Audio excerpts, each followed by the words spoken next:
할렐루야. 하나님 살아계십니다. 살아계신 그 하나님의 은혜와 평강과 축복이 저와 여러분들 그리고 영상으로 예배하는 분들에게 함께하게 되기를 주의 이름으로 축복합니다. 비가 올 때마다 이렇게 생각나는 일이 있습니다. 어려서 그 도심에서 이제 서울 한복판에서 자라다 보니까 가끔은 이렇게 드라마나 영화 같은 데 보면 이렇게 잔디가 쫙 깔려 있는 그런 집들이 있잖아요. 여러분들 본 드라마에는 없었는지 모르지만 저는 저런 집에 사는 사람 참 좋겠다. 근데 하나님 그 꿈을 외면하지 않으시고 들어주셔서 드디어 잔디가 깔려 있는 집에서 살게 됐어요. 연천에서 목회할 때 저희 그 앞에 마당에 그 잔디가 쫙 얼마나 좋았는지 겨울에 갔으니까 몰랐죠. 6월달, 7월달 지나니까 막 비가 오고 나면 풀이 막 정신없이 자라가지고 잔디가 막 이렇게 자라는 모습을 보면서 그 꿈이 깨어질 쯤에 이렇게 이제 자그마한 글 한 토막을 읽었던 기억이 있습니다. 어느 시골의 어떤 목사님의 별명이 감사 목사님이라는 거예요. 이번엔 다 감사하는, 그냥 뭐든지 감사하는 거죠. 그러니까 어느 날 그 풀밭에서 이렇게 잔디밭에서 풀을 뽑고 있는데 사단이 앞에서 속삭입니다. 감사해? 감사하지. 그러니까 이렇게 풀이 많이 나는데도 감사해? 이 떼볕에서 이걸 뽑고 있는데도 감사해? 이렇게 유혹을 하는 거예요. 그 목사님이 가만히 있다가 조금 있다가 바로 뭐라 그러냐면, 하나님, 이 풀들이 메뚜기나 개구리처럼 움직이지 않아서 감사합니다. 내가 못 알아들을 줄 알았어, 잠깐. 감사한다는 말, 이런 어원이 있습니다. 우리 감사한다는 말, 히브리 말엔 두 가지 말의 합성어입니다. 야다라는 말과 또데라는 말의 합성어인데, 야다라는 말은 하나님이 우리를 아시는 것처럼 아는 거예요. 그러니까 다 아는 거죠. 직관으로도 알고 그냥 뭐 이론으로도 알고 그 사람의 상태와 상황을 다 아는 거. 토대라는 말은 어원적으로 생각해 보면 어떤 거냐면 사람이 죽음으로부터 시작되어진 모든 경험들을 아는 거예요. 그러니까 끝까지 아는 거죠. 그러니까 쉽게 얘기하면 이 히브리 말로 감사하다는 말은 모든 걸 알기 때문에 감사한 거예요. 모든 걸 하나님이 알고 계시기 때문에 감사한 거예요. 그리고 그 하나님이 내 편인 것 때문에 감사한 거죠. 또 다른 말, 헬라어로 감사라는 말은 카리스라는 말이 어원인데요. 카리스라는 말은 은혜라는 말로 보통 번역하거든요. 그 은혜, 그러니까 하나님이 나에게 은혜를 부어 주신 것 때문에 감사하다, 이렇게 생각하는 거죠. 또 하나 생각해 보면 우리가 흔히 쉽게 얘기하는 thank you 하는 그런 thanks 하는 단어, 이 thanks라고 하는 단어가 사실은 sink라고 하는 단어에서 어원이 같은 어원이거든요. 그러니까 감사한다는 건 생각하는 거죠. 그냥 단순하게 주어진 문장을 받아들이는 게 아니라 그것에 대해서 생각하고 고려해 보니까, 그리고 앞뒤를 다 어우러져 보니까, 그리고 끝까지 다 경험해 보니까 여기에 감사함이 있구나. 감사하는 사람은 폭이 넓어지고 생각도 넓어지고 깊어지고 그리고 바라보는 시야도 넓어지고 뭐 이런 분들인 줄로 믿습니다. 하나님의 은혜를 이제 하나님의 얼굴, 하나님의 이름에 대해서 제가 이제 몇 주간 같이 은혜를 나누기로 하는데, 도대체 하나님의 이름이 뭘까? 하나님은 어떤 분이실까? 하는 것을 생각해 보게 돼요. 하나님은 어떤 분이실까요? 되게 하나님은 전 이런 분이라고 생각해요. 찾아와 주셔서 스스로 약속해 주시는 하나님인 거예요. 찾아와 주셔서. 예를 들어서 내가 어디 이제 방을 구하거나 뭐 집을 살려고 할 때 제가 돌아다녀요? 아니면 주인이 찾아와서 이거 사주세요? 이렇게 얘기해요. 예, 대답 안 하는 거 보니까 여러분들은 한 번도 사거나 그런 경험이 없으신 분들이군요. 누가 해요? 내가 하잖아요. 그런데 하나님은 야, 내가 잘 너한테 맞게 잘 지어진 집이 있고 내가 너한테 네 취향과 내 생각과 이런 것들을 잘 맞춰서 고려해 놓은 집이 있는데 너 여기 와서 살아. 이렇게 해주는 거예요. 실감이 안 가시죠? 예, 그게 하나님 우리를 에덴 동산에 초대해 주셨고 오늘 우리가 살아가는 삶의 자리에 오셔서 내가 종의 신분, 죄의 종의 신분인데도 자유인이라고 선포해 주셨고 나같이 볼품없는 사람을 예수님의 신부라고 우리를 불러주신 거예요. 그게 언약해 주신 거예요. 하나님 먼저 다가오셔서 구원해 주시고 우리를 자녀 삼아 주시고 신부 삼아 주신 거예요. 내가 이런 반응이 나올 줄 알았어요. 그래서 감사 얘기를 먼저 꺼낸 건데도 내 반응이 이렇게 나올 줄 알았어요. 조금 더 생각해 보면 이런 거 아니겠어요? 하나님이 우리를 찾아오시는데 내가 잘하고 좋을 때 행복할 때 그럴 때 하나님이 나를 찾아오시는 게 아니라 성경을 잘 보면 하나님이 이럴 때도 찾아오시더라고요. 보통 그 기질로 사람이 네 가지 기질로 사람을 보통 이야기하는데 그 네 가지 기질의 대표적인 인물들이 아브라함, 모세, 또 사울, 그러니까 바울이 된 사울 그리고 베드로 이렇게 보통 네 사람을 기질의 대표적인 사람들로 이야기합니다. 그런데 이 기질의 대표적이었던 사람, 우상 숭배하는 우상 땅에서 우상의 땅에서 우상 장사를 75년이나 하고 있는 아브라함, 하나님하고는 전혀 거리가 멀고 하나님의 이름을 불러본 적도 없는 아브라함에게 찾아가셔서 너 내가 나와 같이 가자 하고 찾아와 주셨어요.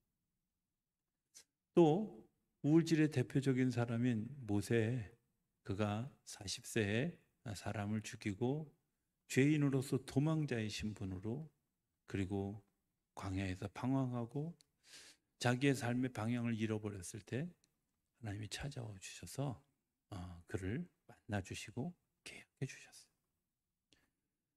사울이라는 사람, 예수 믿는 사람들 핍박하고 죽이고 살인을 저지르는 합법적 살인을 저지르는 일들을 아주 자연스럽게 하던 어떻게 보면 하늘나라와 원수 되어진 그 사람을 불러주셔서 만나주셔서 너 나와 계약하자, 언약하자 하고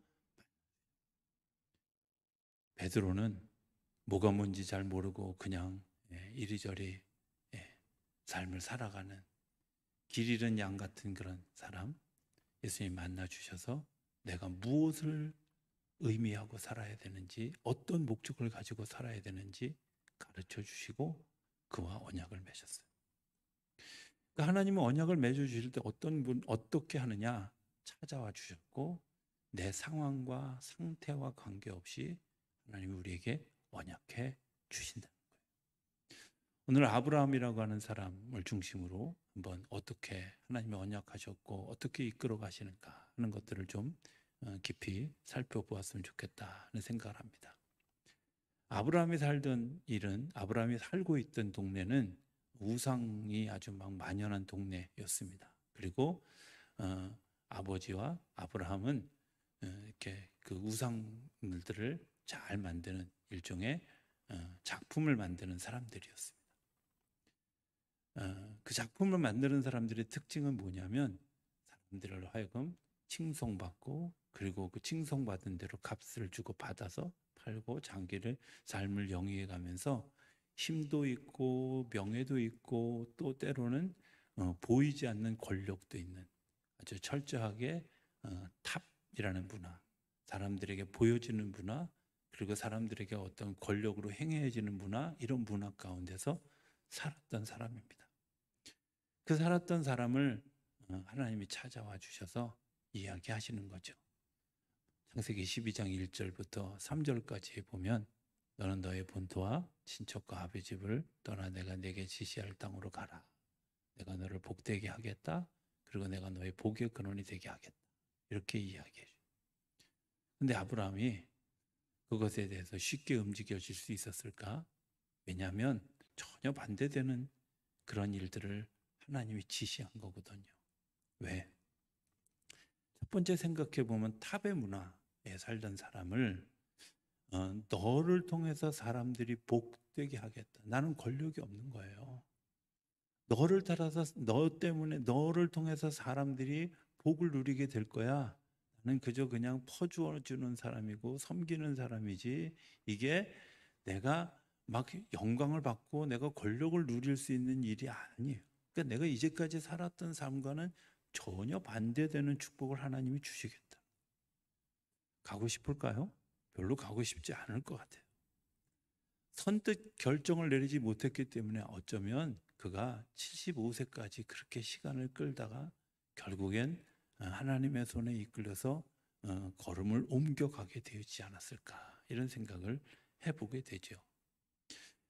하나님이 그를 찾아와 주셔서 부르시고 조금 더 깊이 생각해 보면 설득해 주시고 만져 주셔서 결국 그 길을 가게 하는데 그 길이 그를 잘못되게 하는 길이었을까 아니면 복되게 한 길이었을까 그를 정말 아름다운 걸음을 걷게 한 걸음이었을까 아니면 나중에 뒤에 시간이 지나면 정말 흉물처럼 버려질 그런 인생을 살게 한 것이었을까 아마 여러분들이 판단할 수 있을 거라고 생각이 되어집니다. 하나님 우리를 그렇게 부르시는 거죠. 어떤 자리로? 아름다운 걸음을 걸을 수 있는 자리로, 축복된 자리로, 그리고 하나님의 영광 가운데 하나님의 나라에 참여하는 자리로 우리를 부르시는 줄로 믿습니다. 오늘 본문은 그 아브라함이 이제 정말 하나님 앞에서 인정받는 그런 그 아주 하이라이트 같은 그런 시간입니다. 어느 날 아브라함에게 하나님이 찾아와 주셔서 네가 100세에 얻은 아들을 내게 바치라 이렇게 말씀하십니다. 참고로 저는 창세기를 읽어갈 때 21장까지 읽고 22장은 한 번도 소리내서 읽어본 적이 없습니다. 왜냐하면 제가 큰아들이라 어느 날 우리 아버님한테 제 좀 성령이 좀 드려라 이런 소리 할까 봐 제가 무서워가지고 22장을 이렇게 소리내서 읽어본 적이 별로 없어요. 그러니까 제가 굉장히 싫어하는 본문이에요. 근데 어느 날 성경을 이제 읽어가다가 다시 제가 그래도 뭔가 의미가 있겠지. 참 이해하기 어려운 하나님이 도대체 왜 이러셨을까 이런 것들 때문에 불편했던 그런 마음들이 22장에 있었는데 하나님이 아브라함에게 이야기하는 거죠. 아들 바쳐라. 근데 아들을 바쳐라. 그리고 그 아들을 바치기 위해 아브라함의 여정 가운데 쉼도 없고 머뭇거림도 없고 그리고 멈추어 섬도 없이 끝까지 가더라고요. 명령을 들은 그날 이 이른 아침에 가장 필요한 이 일에 동의되어질 사람들만 데리고 길을 출발하고 산을 오를 때에는 이 일에 참여해야 될 사람만 빼고 나머지 다 남겨두고 단둘이 그리고 장작을 지고 올라가요. 또 아들을 하나님께 드리는 순간에도 주저없이 칼을 들어서 이 아들을 하나님께 드리려고 하는 정말 일사천리처럼 마치 물 흐르듯이 그렇게 하나님 앞에 드려지려고 했다. 그런데 하나님이 준비하신 것이 있다는 사실을 발견하게 되죠. 저는 이게 그냥 단순한 한 번의 사건이다 생각하지 않습니다. 어쩌면 이것이 아브라함이 지나온 내 인생 동안에 하나님이 나를 위해서 준비해 오셨고 그 준비의 결정적 증거들을 지금 나타내 보여주셨다. 어쩌면 아브라함에게는 내 일생의 고백이 나에게 하나님은 여호와 이레의 하나님입니다. 준비해 주신 하나님입니다. 내가 처음 내 고향 땅을 떠날 때도 하나님은 나를 준비해 주셨어요. 나를 위해서. 떠날 때 하나님은 구체적인 지명을 제시하지 않았어요. 어디로 가라고 지도를 준 적도 없어요. 그리고 안내서도 없었어요. 그런데 아브라함에게 내가 내게 지시할 땅으로 가라. 다 버리고 가라 하고 말씀하실 때 선뜻 따라갈 용기가 나지 않았어요. 그런데 그 말 속에는 뭐가 포함되어 있을까요? 내가 너의 길을 인도할 거야. 내가 너의 목적지를 이끌고 갈 거야 하는 것을 말씀해 주신 거잖아요. 감사하는 사람은 감사하지 않는 사람은 뭘 못 알아듣냐면 지시만 알아. 내가 내게 지시할 땅으로 가라. 아유, 하나님 불편한데요. 하나님 어디로 가라고요? 이거 버려두면 뭐 먹고 살라고요? 라고 이야기하면서 거부하는데, 사실은 하나님이 진짜 이야기하고 싶은 이야기는 그 뒤에 숨겨져 있잖아요. 뭐예요? 내가 너와 같이 갈 거야. 내가 너와 함께 갈 거야. 내가 한 번도 걸어보지 않았던 그 미지의 길을 걸어갈 건데 내가 그 길을 너와 같이 갈 거야. 그 길은 복된 길이야. 네가 가면 정말 좋아할 길이야. 그러니까 내가 너와 같이 갈 거야 라고 말씀해 주시는 거예요. 하나님이 우리에게 말씀해 주시는 그 말씀을 우리가 들을 수 있는 마음은 어떤 마음이냐? 감사하는 마음이죠. 하나님께 대해서 순종하는 마음이죠. 감사함으로 드려진 그 순간에 내가 걸음을 옮겨져 가게 되어요. 성경에 보면 아브라함이 그 탑을 쌓던 문화에서 단을 쌓는 문화로 바뀌어져 가는 과정을 12장, 13장에 계속해서 이야기해요. 어디에 도착하면 그곳에서 단을 쌓고 어디에 도착하면 그곳에 단을 쌓고 가는 곳마다 예배를 드려요. 우리가 하나님이 준비해 두신 것을 아는 굉장히 중요한 아주 만나는 그 접촉점이 있는데 그 접촉점이 뭐냐면 예배예요. 예배를 할 때는 내가 세상에서 가졌던 권력, 힘, 뭐 이런 거, 서열 이런 거가 중심이 아니라 하나님을 높여드리고 나는 다 작은 자라고 하는 고백에서부터 시작하는 거예요. 예배할 때 하나님이 우리의 삶을 인도해 가시고 이끌어 가시고 지혜를 주시고 심리를 주시고 능력을 주시고 그것을 이끌어 가시는 거예요. 그러니까 예배는 내가 하나님을 만나는, 그리고 하나님의 언약을 재확인하는 자리예요.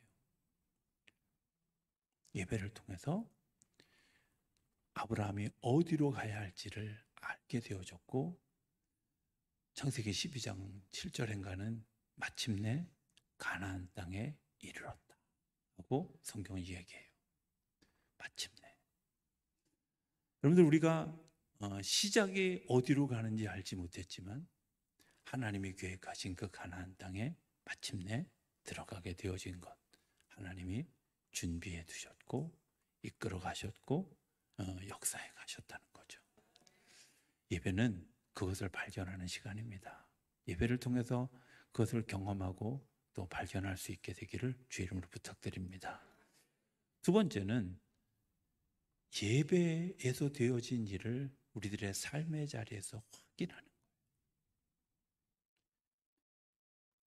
우리 주보에 보면, 주보 맨 끝에 보면 그렇게 써 있어요. 지금으로부터 삶으로 시작되는 예배가 시작됩니다.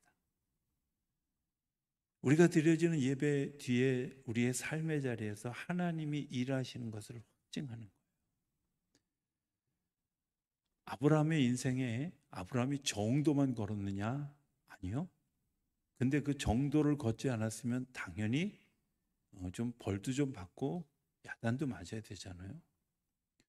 근데 아브라함을 보면서 하나님이 참 불공평하다 이렇게 생각해요. 왜냐하면 창세기 12장 후반부에 보면 10절 이후에 보면 아브라함이 가나안 땅에서 살다가 기근이 들으니까 애굽 땅으로 내려갔어요. 애굽 땅으로 내려가면서 무슨 일이 있었죠? 자기 그 아내가 너무 이쁘니까 누이라고 속이는 사건이 나와요. 제가 성경을 보면서 참 이해가 안 되는 분 중에 하나는 사례가 정말 이쁘긴 이뻤나 보다. 그때 나이가 65세인데 그때도 그렇게 이뻤으면 뭐 못 알아듣는 걸 어떻게 하겠어 내가. 생각해 보세요. 그런 일들을 저질렀어요. 그리고 그것 때문에 가정이 깨질 뻔한 위기, 그리고 그 왕국이 무너질 뻔한 위기가. 그랬으면 뭐 징역이라도 좀 살아야 되잖아. 매도 좀 맞고. 그런데 놀라운 건요, 그 애굽 땅에서 나올 때 재물이 풍부해가지고 그 재물이 풍부한 걸 감당을 못해서 롯의 이 종들과 아브라함의 종들이 싸워요. 뭐 때문에 싸워요? 재산이 많아서 싸워요. 더 가지려고 싸우는 게 아니라 어떻게 먹일까 이런 거 가지고 싸웠어요. 아니 뭘 잘못했으면 야단을 맞아야지. 더 웃긴 건 똑같은 잘못을 두 번째 20장에 또 한 번 저질렀어요. 그때는 나이가 더 들었을 텐데도 저건 어쨌든 똑같은 죄를 졌는데 하나님이 그 죄를 다 짓고 해결할 때 마무리될 때쯤에 뭐라 했냐면 아무래도 얘네 둘만 살면 안 되겠다. 애를 하나 낳아야 되겠다. 이래가지고 그때 이삭을 낳기로 약속해요. 뭔 벌이 그래. 이해 안 가잖아요. 그런데 하나님이 주신 첫 번째 약속이 뭐였어요? 내가 너를 복되게 하겠다. 내가 너를 복의 근원이 되게 하겠다. 사람들이 너 때문에 복이라는 게 저런 거구나 하는 거 알게 하겠다. 하나님이 이미 준비하고 계셨어요. 그 사람들의 마음을 준비하고 계셨어요. 그 사람들의 그런 일들을 준비하고 계셨어요. 그래서 내가 넘어질 때에도 하나님은 받쳐주는 것이 아니라 넘어지도록 내버려 두셨는데 넘어져서 다시 일어날 때 하나님의 복을 누릴 수 있도록. 내가 두려워하고 그 두려운 것 때문에 숨었는데, 두려운 것 때문에 내가 피했는데, 두려운 것 때문에 똑같은 죄를 저질렀는데 하나님은 오히려 그것을 책망하지 않으시고 그걸 복된 자리를 받고. 누가 했겠어요? 사람이 했을까요? 아니요. 하나님이 그 일들을 이끌어 준비하고 계세요. 우리가 예배를 통해서 말씀을 받고 은혜를 경험했습니까? 하나님이 우리들의 삶의 자리에서 하나님의 인도하심을 따라 걸어가는 사람들에게 주시는 그 귀한 일들을 확증하는 자리가 우리가 삶을 살아가는 자리인 줄로 믿습니다. 내가 삶을 살아가는 그 자리에서 이번 주일에 목사님 말씀하실 때 이런 말씀하셨는데 이런 일이 일어났네. 이겨갈 힘과 능력을 하나님께서 주시고 그들을 극복해가는 일들, 그거 확인하는 게 우리들의 삶의 자리예요. 삶의 자리는 여전히 어렵습니다. 그러나 하나님께서 우리와 함께 하시고 하나님께서 우리를 위해서 준비해 주시는 거죠. 그리고 그 준비해 준 것들을 우리가 알고 또 그것을 경험합니다. 세 번째는 그것을 또 경험하는 또 다른 하나는 헌신할 때입니다. 오늘 본문에 나오는 이야기는 참 황당한 이야기 생각이 되어져요. 어떻게 사람을 제물로 드리라고 할까 하는 거잖아요. 저는 정말 이해가 안 갔어요. 하나님이 이런 악한 분인가. 더 이해가 안 갔던 건 이제 신학교 2학년 때 소위 성서개론 이런 걸 보고 이스라엘 역사 이런 거 공부하면서 그 주변 나라의 역사를 이렇게 보니까 거기에는 인신제사를 공공연히 드렸어요. 그러니까 이스라엘 땅에는 그 인신제사가 없었지만 그 주변에 근동에 있는 나라들에는 인신제사들이 있었던 거예요. 그리고 그 인신제사에 대해서 이들이 굉장히 자기들이 그런 것을 드리지 않는 것에 대해서 굉장히 우월한 마음을 가지고 있어요. 그 인신제사가 드려지고 있었다는 사실을 요즘에도 확인할 수 있는 게 있는데 그 월트 디즈니에서 만든 그런 그 애니메이션 영화 가운데 보면 사람을 이렇게 제물로 바치면 그게 제물로 받고 뭐 이렇게 사람들을 보호해 준다 이런 내용의 영화 보셨죠? 저는 원래 애니메이션을 별로 좋아하지 않아가지고 안 보는데 라이온 킹인가 그런 게 있었던 걸로 제가 기억해요. 있어요. 근데 하나님 왜 그 방법을 쓰실까? 이스라엘 백성들이 그거 좋다고 생각하지 않고 안 하는 일들을 하나님 왜 쓰실까? 그런데요, 여기에 놀라운 하나님의 반전이 있어요. 정말 그거 받아들이지 않으면 이해하기 어려운 반전이 있는 거예요. 제물은 하나님 앞에 믿음을 가지고 심는 겁니다. 헌신하는 것은 하나님께 믿음을 가지고 내가 심는 겁니다. 심으면 어떤 열매가 있냐면 30배, 60배, 100배의 열매를 맺게 돼요. 하나님이 아브라함에게 처음에 약속해 주신 내가 복의 근원이 되고 네 자녀들이 많아질 것이다. 그리고 더 구체적으로 뒤에 와서는 뭐라고 얘기하냐? 바다의 모래같이 하늘의 별과 같이 너의 자녀들을 줄 것이다. 근데 75세에 불러주시면서 125살에 돌아가셨는데 50년 동안 애를 쌍둥이를 해마다 낳는들 하늘의 별 같겠어요? 새 쌍둥이를 해마다 낳는 듯 하늘의 별 같겠냐고. 도대체 하나님 말도 안 되는 저런 이야기를 어떻게 저렇게 자연스럽게 하실까? 그런데 여기에 그 원리가 있어요. 믿음으로 이삭을 하나님께 드리기로 결정했는데 이 믿음의 자녀가 믿음의 열매들을 맺는 믿음의 사람들이 지금 하늘의 별과 같이 바다의 모래같이 많아졌잖아요. 오늘 저와 여러분들도 바다의 모래같이 하늘의 별과 같은 존재들로 여기에 서 있잖아요. 믿음으로 심기어진 거예요. 믿음으로 심는 것. 내가 헌신하는 건 그냥 내가 헌신되어지고 끝나는 것이 아니라 그 헌신되어진 것을 통해서 하나님께서 분명하게 약속하신 것이 있는데 뭐예요? 아브라함에게 약속하셨던 것처럼 하늘의 별과 같이 바다의 모래와 같이 내가 네 자손을 주겠다. 내가 너를 복되게 하겠다. 복의 근원이 되게 하겠다. 믿음의 조상이 되게 하겠다. 약속해 주신 일들을 하나도 버리지 않으시는데 믿음의 조상이 되는 가장 확연한 방법. 숫 양의 이삭을 대신해서 드렸지만 아브라함이 드려진 것은 이삭을 드린 거잖아요. 하나님 우리의 이삭을 받으시기를 원하신 것 때문에 우리의 삶에 30배, 60배, 100배의 열매를 인도해 가시는 줄로 믿습니다. 혹여 우리가 그것이 드려질 것이 아니라면 하나님이 숫 양을 준비해 주셔서 우리로 하여금 예배하게 하고 하나님께 나아갈 수 있도록 준비해 주시는 거죠.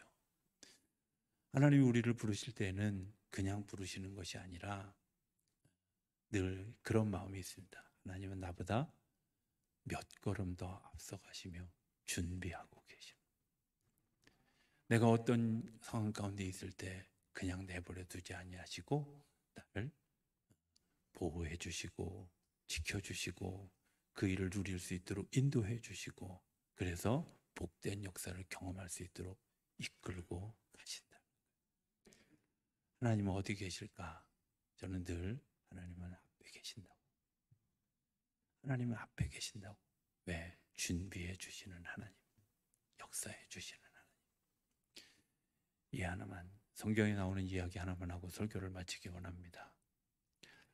모세가 이스라엘 백성들을 이끌고 홍해 가까운 곳에 왔습니다. 그런데 그들의 눈에는 뭐가 보였냐면 뒤에서 쫓아오는 애굽의 중무장한 총동원된 병사들, 그리고 앞에는 정말 사람이 범접하기 어려운 홍해가 다 가로막고 있었습니다. 여러분들 여기 있을 때 감사할 수 있을까요? 이런 광경을 보면 정말 하나님 너무 감사합니다 이렇게 얘기할 수 있을까요? 그들이 두려웠습니다. 뭐 때문에 두려웠을까요? 홍해 때문에? 뒤에 쫓아오는 병사 때문에? 아니요. 잃어버리지 말아야 될 것을 잃어버린 것 때문에 두려웠어요. 뭐예요? 하나님이 우리를 이곳으로 이끌고 오셨다. 하나님 우리를 이곳으로 이끌고 오셨다는 거예요. 그러면 누가 대책을 가지고 있을까요? 하나님이 대책을 가지고 있는 거예요. 내가 하나님의 인도하심을 따라 이곳까지 왔다면 그 대책도 그 해결책도 누가 가지고 계시다고요? 주님이 가지고 계세요. 놀라운 건 이들이 무엇을 봤어요? 내가 하나님 앞에 목 놓아 울기 시작했을 때, 모세가 하나님을 향하여 기도하기 시작했을 때 하나님이 그 뒤에서 일하시는데 뒤에서 회오리 바람을 일으켜서 병사들이 접근하지 못하도록 바람으로 막아주시고 모세의 지팡이를 통해서 홍해길을 열어주셔서 홍해를 건너갈 수 있게 하셨어요. 그때만 있는 사건이 아니라 여호와 이레의 사건이 이 단 하나의 사건만이 아니라 그 이전의 모든 삶을 총정리했고 이후의 삶에도 그런 일들이 일어났던 것처럼 오늘 우리에게도 하나님이 여전히 그런 일을 준비해 두고 계시는 줄로 믿습니다.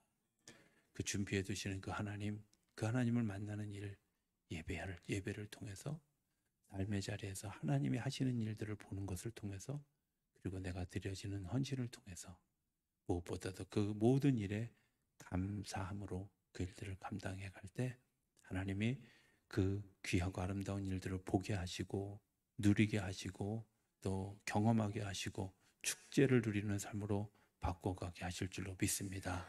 그런 복을 누리는 저와 여러분의 삶이 되어줄 수 있게 되기를 주의 이름으로 축복합니다.